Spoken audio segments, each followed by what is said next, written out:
Hello, my lovely subscribers and fantastic viewers. I welcome you all to our channel, English Language a Treasure.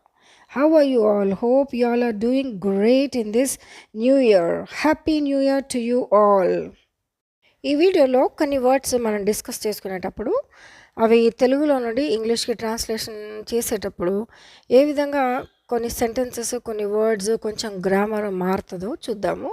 So reason ఏంటి, ఎందుకు ఆ words అట్లా మారుతాయి అనేది కూడా ఈ వీడియోలో నేర్చుకుందాం. ఆల్ రైట్, ఈ వీడియోలో 4 వర్డ్స్ గురించి చూద్దాం. Number 1, arrogant. Arrogant, ARROGANT. Arrogant అంటే తెలుగులో మీనింగ్ ఏంటంటే సభ్యత లేని, అంటే కల్చర్ లేని, లేకపోతే అహంకారంతో ఉన్న వ్యక్తి, లేకపోతే మొండితనం కలిగిన వ్యక్తులు. మొండిగా ఉంటారు కదా కొంతమంది, ఎంతో యారగెంట్గా ఉంటారు, అదొకటి. సెకండ్ వన్ ఈజ్ అడ్వెంచరస్, అంటే సాహసవంతమైన, అంటే ధైర్యం కలిగిన, తెగింపు కలిగిన వ్యక్తులు, ఉత్తేజకరంగా. ఈ మీనింగ్స్ అన్ని తెలుగులో వస్తాయి. ఇంగ్లీష్లో అయితే డేరింగ్ అండ్ బోల్డ్ అని అనొచ్చు. నంబర్ 3 ఏంటి, యాంగ్షియస్. యాంగ్షియస్ అనే వర్డ్ కూడా చాలా వింటుంటాము. తెలుగులో అయితే ఆందోళనకరంగా, లేకపోతే వరీగా. ఇంగ్లీష్లో అయితే వరీడ్గా ఉండడం అనేది, చాలామంది వరీ చేస్తుంటారు అనే వర్డ్ ఉపయోగిస్తాం కదా, అది. యాంగ్షియస్ అంటే ఆందోళన, కలత చెందడం, అది. Number 4 is blissful. బ్లిస్ఫుల్ అంటే ఆహ్లాదకరమైన, లేకపోతే ఆనందకరమైన, లేకపోతే మనసుకు హాయిగా ఉండే విధంగా. రైట్.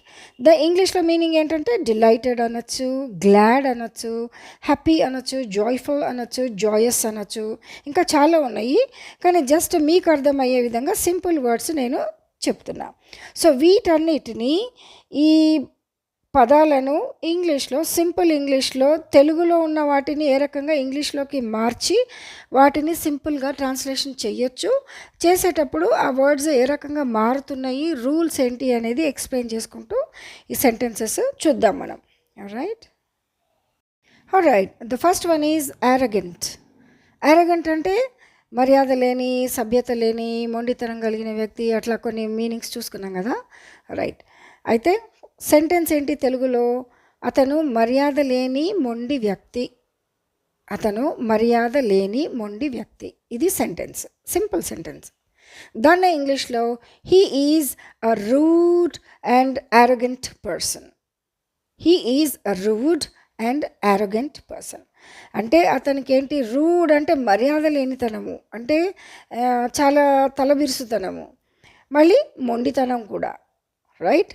అంటే arrogant person. He is a rude and arrogant person అని ఇంగ్లీష్లో ట్రాన్స్లేట్ చేయడం జరుగుతుంది. నంబర్ 2 ఈజ్ అతని మొండి తలబెరుసు ముఖాన్ని చూసి ఆమె నవ్వింది. ఇది తెలుగు సెంటెన్స్. అతని మొండి ముఖాన్ని, తలబిరుసు ముఖాన్ని చూసి ఆమె నవ్వింది. అంటే కొన్నిసార్లు ఎంత మొండి పనులు చేస్తుంటారంటే కొంతమంది, వాళ్ళు ఏం చేస్తున్నారో మూర్ఖత్వంగా చేస్తుంటారు. రూడ్ అంటే మూర్ఖత్వం. అట్లాంటి పనులు చేసేటప్పుడు వాళ్ళని చూస్తే మనకు కొన్నిసార్లు కోపం రాదు, నవ్వు వస్తుంది. సో అదే సెంటెన్స్. అతని మొండి తలబిరుసు ముఖాన్ని చూసి ఆమె నవ్వింది, అది తెలుగులో. ఇంగ్లీష్లో అయితే she laughed at his arrogant face. She laughed at his arrogant face, అది ఇంగ్లీష్లో. రైట్. అయితే ఇక్కడ తెలుగు సెంటెన్స్ గమనిస్తే అతని ఫస్ట్ క్వాలిటీస్, మొండి, తలబెరుసు, ముఖం, ఇవేంటి అతని క్వాలిటీస్, అంటే అడ్జెక్టివ్స్. అట్లాంటి అడ్జెక్టివ్స్, క్వాలిటీస్ చూసి ఆమె నవ్వింది. ఆమె నవ్వింది అనేది తెలుగులో చివరిలో వచ్చింది. మొండి, తలబిరుసు, ముఖం అనేది ఫస్ట్లోనే వచ్చింది. అయితే ఇంగ్లీష్లో ఎట్లా వస్తుంది, షీ లాఫ్డ్. లాఫ్డ్ అంటే నవ్వింది, ఇది ఫస్ట్లో వచ్చేసింది. అంటే ఆమె నవ్వింది, షీ లాఫ్డ్, ఇది ఇంగ్లీష్లో ఫస్ట్ ప్లేస్లోకి వచ్చింది. యాట్ హిజ్, అతని, అట్ అంటే అతని ముఖాన్ని చూసి అనమాట. At his arrogant face. ఇక్కడ యారగెంట్ అనే, తలబిరుసు అనే అడ్జెక్టివ్ లాస్ట్లో వచ్చింది. Right. Arrogant face. Right. So ఈ విధంగా సెంటెన్స్ ఫార్మేషన్ మారుతూ ఉంటుంది. ఇంగ్లీష్లో ఒక రకంగా వస్తుంది, తెలుగులో ఒక రకంగా వస్తూ ఉంటుంది. సో దీన్ని గమనించుకొని మనము నేర్చుకోవాలి. ఓకే. సో సెంటెన్స్లో షీ లాఫ్డ్ అనేది ఇంగ్లీష్లో ఫస్ట్ వస్తే, యారగెంట్ ఫేస్ అనేది చివరిలో వచ్చింది. అదే తెలుగులో అయితే అతని మొండి తల విరుసు ముఖం అనేది ఫస్ట్లో వచ్చి ఆమె నవ్వింది అనేది చివర్లో వచ్చింది. Right? Okay. Okay, the third sentence is Latha యొక్క అహంకార ప్రవర్తన వాళ్ళ టీచర్కి నచ్చలేదు. ఇది తెలుగు సెంటెన్స్. దాన్ని ఇంగ్లీష్లో the teacher disliked Latha's arrogant behaviour. ఇది ఇంగ్లీష్లో. అయితే ఇంగ్లీష్కి తెలుగుకి డిఫరెన్స్ ఏంటి అంటే లత యొక్క అహంకారం అనేది తెలుగులో ముందు వచ్చింది. లతకేముంది? అహంకారం ఉంది. లత యొక్క అహంకారం అనేది తెలుగులో సెంటెన్స్ మొదట్లో వచ్చింది. ఓకే, వాళ్ళ టీచర్కి నచ్చలేదు అనే వర్డ్స్ చివర్లో వచ్చినాయి. టీచర్కి నచ్చలేదు అనే వర్డ్స్ ట్రాన్స్లేషన్లో ఇంగ్లీష్లో అయితే మొదట్లో వచ్చినాయి. ద టీచర్ డిస్లైక్డ్, టీచర్కి నచ్చలేదు, ద టీచర్ డిస్లైక్డ్. ఇవి 3 పదాలు ఫస్ట్లో వచ్చినాయి ఇంగ్లీష్లో. సో లత యొక్క అనేది ఏదైతే తెలుగులో ముందు వచ్చిందో అది మధ్యలో వచ్చేసింది ఇంగ్లీష్లో. లతాస్ యారగెంట్ బిహేవియర్, లత యొక్క అహంకార ప్రవర్తన అనేది చివర్లో వచ్చింది. లత యొక్క అహంకార ప్రవర్తన, లతాస్ యారగెంట్ బిహేవియర్. అయితే ఈ arrogant behaviour, Latha's arrogant behaviour అనే చివరిలో వచ్చినందుకు లత యొక్క అహంకార ప్రవర్తన అది మొత్తము ఫస్ట్లోనే వచ్చింది. సెంటెన్స్ ఫస్ట్ మధ్య వరకు ఇదే వచ్చింది. సో ఈ విధంగా సెంటెన్సెస్ ఇంగ్లీష్కి తెలుగుకి చేంజెస్ ఉంటాయి. సో వీటిని ఎప్పుడు మనం గమనించి ఏ రకంగా సెంటెన్స్ ఫార్మేషన్ చేయాలి, ఏ రకంగా ట్రాన్స్లేట్ చేయాలి అనేది చూసుకోవాలి. డిస్లైక్డ్ అంటే నచ్చలేదు, పాస్ట్ టెన్స్లో ఉంది. లైక్డ్ అంటే నచ్చలేదు, ఇది నెగటివ్ వర్డ్. డిస్ అంటేనే నెగటివ్ కదా, నాట్ లైక్డ్ అనమాట. డిస్లైక్డ్ అంటే మీనింగ్ నాట్ లైక్డ్, నాట్ అంటే నెగటివ్, నచ్చలేదు. Okay, right. లతాస్ అంటే ఎస్ ఉంది అంటే లత యొక్క అని అర్థం. Okay okay the second word is adventurous. Adventurous అంటే సాహసవంతంగా, అంటే ఏదైనా పని చేసేటప్పుడు అడ్వెంచరస్ అంటే అది ఎంత రిస్క్ ఉన్నా, ఎంత ప్రమాదకరమైనా నేను చేసి తీరుతా అనే యాటిట్యూడ్ ఉండడం అనే దాన్ని అడ్వెంచరస్ అని అంటుంటాం. ఓకే, దానికి ఇంగ్లీష్ వర్డ్స్ ఏంటి? Meaning daring, bold, outgoing అని అనొచ్చు. ఓకే, ధైర్య సాహసాలు కలిగిన అని adventurous. Okay, that's the meaning. Let's see the examples. Number 1, first example is నా జీవితం ఇంతకన్నా సాహసోపేతంగా ఉండేది కాదేమో. నా జీవితం ఇంతకన్నా సాహసోపేతంగా ఉండేది కాదేమో అని చెప్పడం జరుగుతుంది. దాన్ని ఇంగ్లీష్లో my life couldn't be more adventurous. My life couldn't be more adventurous. Okay, నా జీవితం, మై లైఫ్ కుడెంట్ బీ అంటే మోర్ అనేది ఇంతకన్నా సాహసోపేతంగా, మోర్ అడ్వెంచరస్ ఇంతకన్నా సాహసోపేతంగా ఉండేది కాదేమో. Couldn't be more adventurous. Okay, my life couldn't be more adventurous అని ఇంగ్లీష్లో ట్రాన్స్లేట్ చేయడం జరిగింది. సెకండ్ ఎగ్జాంపుల్ చూస్తే ఆ టీవీ ఛానల్ సాహసోపేతమైన కార్యక్రమాలు చూపించటానికి ప్రఖ్యాతి చెందినది. కొన్ని టీవీస్ ఎట్లా ఉంటాయంటే చాలా అడ్వెంచరస్, అంటే మనకి యానిమల్ జోగ్రఫీ అనేది మీరు ఛానల్ చూస్తే, లేకపోతే ఇంకా కొన్ని డిస్కవరీస్ ఉంటాయి. అట్లాంటి ఛానల్స్లో ఎంత డేరింగ్, బోల్డ్ అంటే భయపడేటువంటి సంఘటనలు కూడా ఛానల్లో చూపించేస్తారు. సో ఇక్కడ అట్లాంటి ఒక టీవీ ఛానల్ గురించి చెప్పబడింది. ఆ టీవీ ఛానల్ సాహసోపేతమైన కార్యక్రమాలు చూపించటానికి ప్రఖ్యాతి చెందినది, అంటే ఫేమస్ అన్నమాట ఈ ఛానల్ అట్లాంటి ప్రోగ్రామ్స్ చూపించటానికి అనేది ఈ తెలుగు సెంటెన్స్. రైట్, దాని ఇంగ్లీష్లో it's a TV channel known for its adventurous programming. It's a TV channel known for its adventurous programming. Let's see the third example. అతనికి ట్రిప్స్లో వెళ్ళినప్పుడు ధైర్య సాహసాలు ఉండవు. కొంతమంది బయటకు వెళ్ళినప్పుడు వాళ్ళకి డేరింగ్ నేచర్ అనేది ఉండదు, భయపడిపోతుంటారు. హిల్స్ ఎక్కుద్దామంటే హిల్స్ ఎక్కాలంటే భయపడిపోతారు, ఎందుకంటే అమ్మో వద్దు జారిపోతానేమో అని. అంటే అట్లా కొంచెం ధైర్యం కానీ సాహసం కానీ ఉండదు. సో అట్లాంటి వ్యక్తి ఇతను. అతనికి ట్రిప్‌లో వెళ్ళినప్పుడు ధైర్య సాహసాలు ఉండవు. అది తెలుగు సెంటెన్స్. ఇంగ్లీష్‌లో he is not adventurous when he goes on trips. He is not adventurous. అతను అడ్వెంచరస్ కాదు. Not adventurous. ఎప్పుడు? When he goes on trips. When he ఎప్పుడైతే when he goes on trips. ఇక్కడ గోస్ అని వచ్చింది. When he go on trips అని రావాలి కదా. గోస్ ఎందుకు వచ్చింది అంటే అక్కడ హీ అనేది సింగ్యులర్ థర్డ్ పర్సన్ కాబట్టి సింగ్యులర్ థర్డ్ పర్సన్ ఉన్నప్పుడు దాన్ని పక్కన వచ్చే వర్బ్ ఏదైతే ఉందో ఆ వర్బ్కి ఎస్ అనేది ఖచ్చితంగా యాడ్ చేయడం అనేది జరుగుతుంది. So sentence is he is not adventurous when he goes on trips.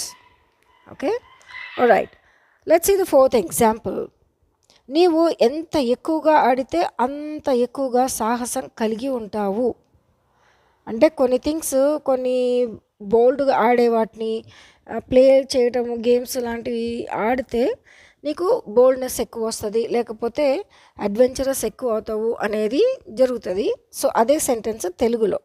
నీవు ఎంత ఎక్కువగా ఆడితే అంత ఎక్కువగా సాహసం కలిగి ఉంటావు అనేది సెంటెన్స్. దాన్ని ఇంగ్లీష్లో the more you play the more adventurous you become. The more you play the more adventurous you become. Okay, అంటే ఎప్పుడు నువ్వు ఎంత ఎక్కువగా అంటే ద మోర్ యు ప్లే అంత ఎక్కువగా, ద మోర్ అడ్వెంచరస్. ఎంత సింపుల్ సెంటెన్స్ కదా ఇది. The more you play the more adventurous you become. నువ్వు ఎంత ఎక్కువగా ఆడితే అంత ఎక్కువగా సాహసోపేతంగా, ధైర్యవంతంగా తయారవుతావు అనేది sentence. Right. Okay, the third word is anxious. Anxious ఇది మూడవ పదం. దీనికి మీనింగ్ ఏంటంటే విచారకరంగా, ఆందోళనకరంగా, లేకపోతే ఆత్రంగా, దిగులుగా ఉండడం అనేది తెలుగు మీనింగ్. యాంగ్షియస్ అంటే ఆందోళన చెందటం, ఆత్రంగా అటు ఇటు తిరిగేయటం, లేకపోతే ఎప్పుడు దిగులుగా ఉండటం, ఇవన్నీ మీనింగ్స్ తెలుగులో వస్తాయి. సో దాన్ని ఇంగ్లీష్లో ఏ రకంగా చెప్తామంటే ఆందోళన అనేదంటే యాంగ్జైటీ, యాంగ్షియస్, లేకపోతే వరీ చేస్తుంటాం కదా, వరీడ్, హీ సో వరీడ్ అంటుంటాం కదా. సో వరీడ్ అనేది ఇంగ్లీష్లో మీనింగ్ అనేది వస్తుంది. Right, let's see some examples and learn more about it. Okay, the first example is అతడు తన ఐఎల్స్ పరీక్ష గురించి చాలా ఆందోళన చెందుతున్నాడు. అతడు తన ఐఎల్స్ ఎగ్జామ్ రాయాలి. అది టఫ్ కాబట్టి తనకి చాలా ఆందోళన చెందుతూ ఉన్నాడు. దాన్ని ఇంగ్లీష్లో he is very anxious about his IELTS exam. He is very anxious about his IELTS exam. He is very anxious. అతడు ఆందోళన చెందుతున్నాడు, అతడు చాలా ఆందోళన చెందుతున్నాడు అనేది చివరిలో వచ్చింది చూడండి. దేని గురించి? తన ఐఎల్స్ పరీక్ష గురించి అనేది ఫస్ట్ పార్ట్లో వచ్చింది. He is very anxious about his IELTS exam, అది ఫస్ట్ పార్ట్లో వచ్చింది. హీ ఈజ్ అతడు తన ఐఎల్స్ పరీక్ష గురించి ఆందోళన చెందుతున్నాడు అనేది he is very anxious about his IELTS exam. So ఈ రకంగా సెంటెన్స్ ఫార్మేషన్ చేయడం అనేది జరుగుతుంది. ఓకే, సెకండ్ ఎగ్జాంపుల్లో కార్మికులు సమ్మె చేయటానికి ఆందోళన పడ్డారు. అంటే మేబీ ఫ్యాక్టరీ వర్కర్స్ని స్ట్రైక్ చేయండి మీరు అని చెప్పినప్పుడు వాళ్ళకి భయము, ఆందోళన, ఎందుకు జీతాలు కట్ అయిపోతే ఎట్లా అనేది. ఓకే, సో ఆ సెంటెన్స్ అనమాట. పని వాళ్ళు స్ట్రైక్ చేయటానికి ఆందోళన చేయరు. ఇక్కడ స్ట్రైక్ చేయటానికి అనేది గమనించండి తెలుగులో. రైట్, దీన్ని ఇంగ్లీష్లో ఏ రకంగా ట్రాన్స్లేట్ చేస్తామంటే the workers were anxious to go on a strike. To go on a strike. Go ఏంటి ఇక్కడ? గో అంటే వెళ్ళటం కదా, స్ట్రైక్ మీద వెళ్ళటం. యాక్చువల్లీ అది కూడా కరెక్టే. తెలుగులో మనం ఇట్లా కూడా అనొచ్చు, పని వాళ్ళు స్ట్రైక్ మీద వెళ్ళారు అంటే ఏంటి, ఏదో నడుచుకుంటూ వెళ్ళినట్టు కాదు, కానీ స్ట్రైక్ అనే ఒక ఆబ్జెక్ట్ పైన వాళ్ళు కూర్చున్నారు అంటే ఏంటి, అదొక కార్యక్రమం అనేది చేయబోతున్నారు. సో అప్పుడు గో అనే వర్డ్ని ఉపయోగించి సెంటెన్స్ చేయడం జరుగుతుంది. The workers were anxious to go on a strike. Okay, అది English translation. Let's see the third example. ప్రతి ఒక్కరూ వాళ్ళ భవిష్యత్తును గూర్చి ఆందోళన చెందుతుంటారు. ఇదైతే మనకందరికీ తెలుసు కదా. ప్రతి ఒక్కళ్ళు వాళ్ళ భవిష్యత్తును గురించి ఆందోళన చెందుతుంటారు. ఏదైనా జాబ్ కోసమైనా, లేకపోతే ఫ్యూచర్ స్టడీస్ ఎట్లా, నెక్స్ట్ ఎంఎస్ ఎట్లా చేయాలా, పిహెచ్డి ఎట్లా చేయాలా, లేకపోతే ఎట్లాంటి జాబ్ తీసుకోవాలా అనేది, ఫ్యూచర్లో ఏ రకంగా సెటిల్ అవ్వాలా అనే ఆందోళన ప్రతి ఒక్కళ్ళకు ఉంటుంది, రైట్. సో ప్రతి ఒక్కరూ వాళ్ళ భవిష్యత్తును గురించి ఆందోళన చెందుతుంటారు. అది తెలుగు సెంటెన్స్. దానికి ఇంగ్లీష్లో translation, everyone feels anxious about their future. Everyone feels anxious about their future. అందరూ ఎట్లా ఫీల్ అవుతారంట? Everyone feels anxious. అది first sentence, first part of the సెంటెన్స్లో ఇంగ్లీష్లో వచ్చింది. Everyone feels anxious.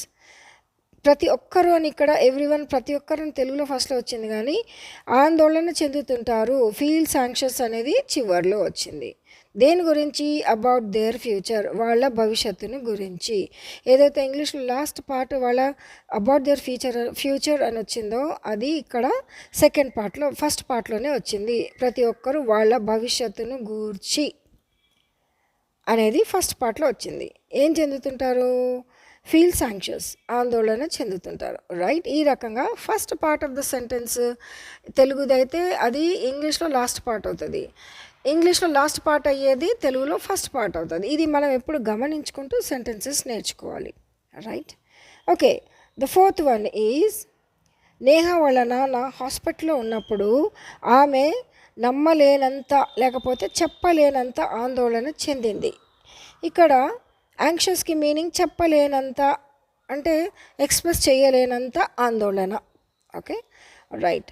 Neha వాళ్ళ నాన్న హాస్పిటల్లో ఉన్నప్పుడు ఆమె చెప్పలేనంత ఆందోళన చెందింది, ఓకే. దాన్ని ఇంగ్లీష్లో, Neha was incredibly anxious when her father was in the hospital. Neha was incredibly అంటే చెప్పలేనంత, నమ్మలేనంత, అధికమైన అనమాట ఇన్క్రెడిబుల్ అంటే, okay. Neha was incredibly anxious, ఆందోళన, when her father was in the hospital, వాళ్ళ డాడీ హాస్పిటల్ ఉన్నప్పుడు తను చెప్పలేనంత ఆందోళన చెందింది. All right, the fourth word is blissful. BLISSFUL అంటే మీనింగ్ తెలుగులో ఏంటి? ఆనందకరమైన, ఆహ్లాదకరమైన, లేకపోతే మనసుకు హాయిగా ఉండటం అనే మీనింగ్స్ తెలుగులో వస్తాయి. ఇంగ్లీష్లో అయితే డిలైటెడ్ అనొచ్చు, గ్లాడ్ అనొచ్చు, హ్యాపీ అనొచ్చు, జాయ్ఫుల్, జాయస్, ఏదైనా అనొచ్చు, ప్లీజ్డ్ అనొచ్చు, ఓకే. ఇట్లాంటి మీనింగ్స్ ఇంగ్లీష్లో వస్తాయి. Alright, let's see some examples and learn. Ravi అక్కడ సౌకర్యంగా, ఆహ్లాదకరమైన వాతావరణంలో కూర్చున్నాడు. వాతావరణం ఎట్లుందంటే అక్కడ సౌకర్యంగా ఉంది, ఆహ్లాదకరంగా అంటే హాయిగా ఉంది, అట్లాంటి స్థలంలో కూర్చున్నాడు. సో సెంటెన్స్ ఏంటి? రవి అక్కడ సౌకర్యంగా, ఆహ్లాదకరమైన వాతావరణంలో కూర్చున్నాడు. ఇది కొంచెం పెద్ద సెంటెన్సే, ఓకే. దాన్ని ఇంగ్లీష్లో, Ravi sat there in a blissful state of comfort. Ravi sat there in a blissful state of comfort. అది ఇంగ్లీష్లో, right. Alright, the third example is, hill stations చాలా ఆహ్లాదకరమైన ప్రదేశాలు కదా, మనకందరు కూడా నచ్చుతాయి హిల్ స్టేషన్స్కి వెళ్ళడం అంటే. హిల్ స్టేషన్స్ చాలా ఆహ్లాదకరమైన ప్రదేశాలు. దాని ఇంగ్లీష్లో, hill stations are blissful places. Hill stations are blissful places, right. ఇది third sentence. Alright, the fourth sentence is, ఈ క్రిస్మస్ సీజన్ చాలా ఆహ్లాదకరంగా గడిచింది. చాలామంది క్రిస్మస్ని చాలా ఆహ్లాదకరంగా జరుపుకున్నారు, కాబట్టి అది వాళ్ళ ఎక్స్పీరియన్స్ అనమాట. ఈ క్రిస్మస్ సీజన్ చాలా ఆహ్లాదకరంగా గడిచింది అనేది. దాన్ని ఇంగ్లీష్లో, this Christmas season went on so blissfully. This Christmas season went on so blissfully అనేది ఇంగ్లీష్లో, ఓకే. సో ఇంతవరకు 4 వర్డ్స్, వాటి ఎగ్జాంపుల్స్తో చూసాం కదా. arrogant, adventurous, anxious, blissful అనే వర్డ్స్ని మీనింగ్స్, సెంటెన్సెస్ నేర్చుకున్నాం. సో ఈ వర్డ్స్, వాటి యూసేజ్ ఇంగ్లీష్లో, తెలుగులో ట్రాన్స్లేషన్స్ ఇవన్నీ నిజంగా అర్థమైనట్టయితే, నచ్చినట్టయితే నా ఛానల్ని ఖచ్చితంగా సబ్స్క్రైబ్ చేయండి. Thanks for watching. Take care. Bye. I'll see you in my next video. Till then have a great time. మరెన్నో ఇట్లాంటి వీడియోల కోసము తప్పకుండా సబ్స్క్రైబ్ చేయండి. Thank you.